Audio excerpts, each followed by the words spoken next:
My wife said to me, Ali, she said one day she popped up, and she's an introvert, so she's the exact opposite personality to me. She's an engineer by trade, far, far smarter than I'll ever be.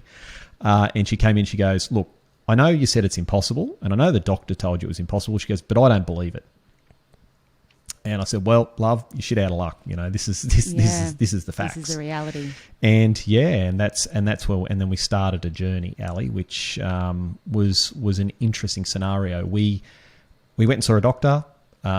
He said, look, there's some new technology out there, which we can go into or we don't need to, which might allow you to have children. And he said, but it requires some tests. And of course, that for me was a huge... That's probably the hardest part of the whole process, was to go from it's impossible to, oh, now there's some hope. Maybe there is. Yeah. And then we went and had a procedure, did some tests, and the doctor came back and said, look, it's a slim chance, but it's possible. And that's when my wife looked at me and she said, I told you.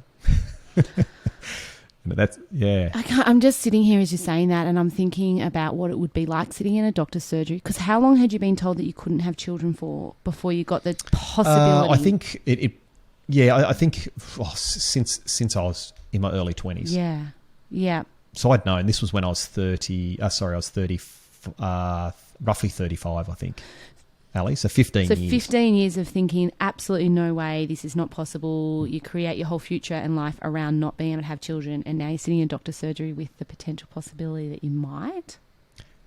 Yeah. And it was a big mind shift, because I'd thrown all my energy into knowing that, you know, that wasn't a possibility, and not wanting to think about it, and then throwing myself into my career and became really successful. And well, my that's the way I see it in my head anyhow, but became really successful. And yeah, it was a hell of a change. And then we went through the first round of IVF, and if anyone's done IVF, it's not exactly fun.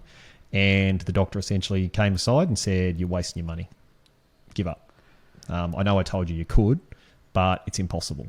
And you can imagine the flip from can't, you're never going to, oh, we think you can, to let's give it a go, and no, sorry, you're wasting your time.